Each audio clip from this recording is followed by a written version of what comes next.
Chaque jour, des milliers de personnes franchissent les portes du palais de justice.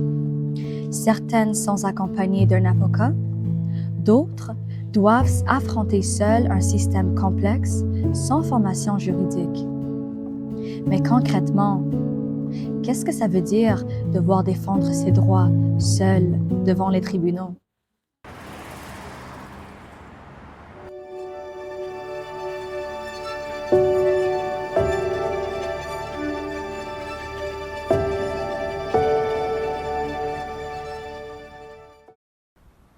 En général, dans ma situation, j'aurais préféré éviter de passer au travers de tout ce processus, étant donné que je sais que c'est compliqué, il n'y a pas vraiment de source vers qui je peux me tourner.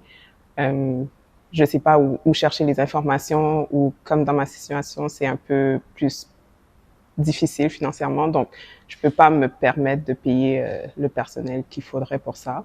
C'est vraiment plus mon entourage qui m'a poussé à aller jusqu'au bout. Bon, présentement, je suis rendue à la démarche des mises en demeure et honnêtement, je savais pas comment l'écrire et je savais pas d'ailleurs si je devais l'envoyer par huissier, si je devais faire une lettre recommandée. Donc, c'était un peu dur à faire. J'ai dû demander de l'aide aux personnes qui sont autour de moi. Puis là encore, je suis pas certaine de savoir si j'ai bien fait les démarches.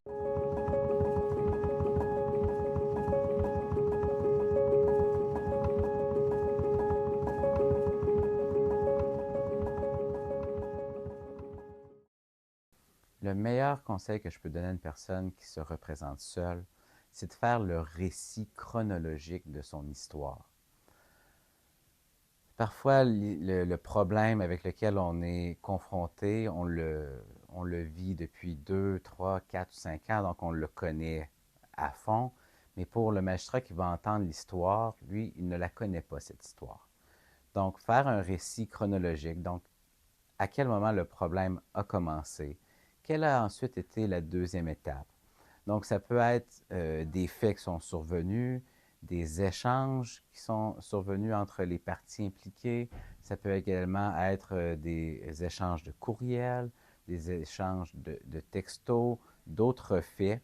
Et si il y a des échanges courriels ou des textos, je les imprimerai et je les mettrai dans un cartable de sorte que le récit chronologique, il est bien documenté. Donc, une fois à l'audience, on ne peut pas se faire reprocher qu'il manque des pièces, donc tout est là.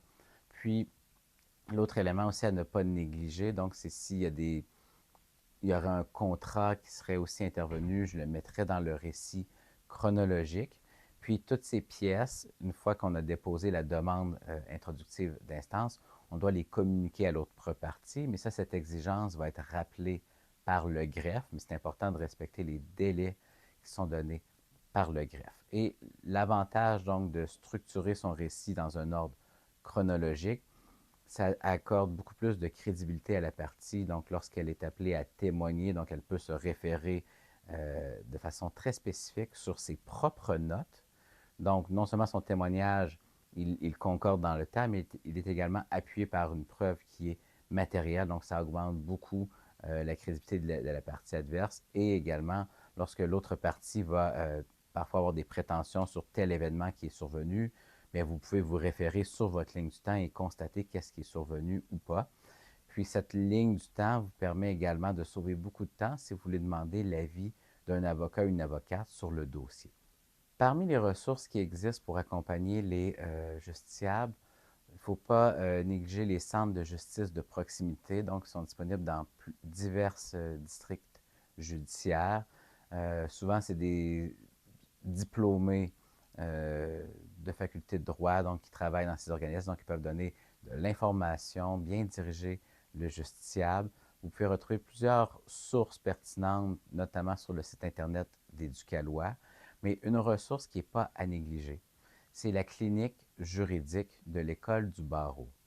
Il suffit d'envoyer ses coordonnées à la clinique avec un bref résumé de son dossier et la clinique va vous attitrer une équipe, donc composée de 2 étudiants ou étudiantes que vous allez rencontrer et ces étudiants et étudiantes sont supervisés par un avocat ou une avocate et vont pouvoir vous aider à rédiger vos actes de procédure, ou encore vous éclairer sur la façon de présenter votre dossier ou encore quels sont les meilleurs arguments qui se présentent à votre dossier.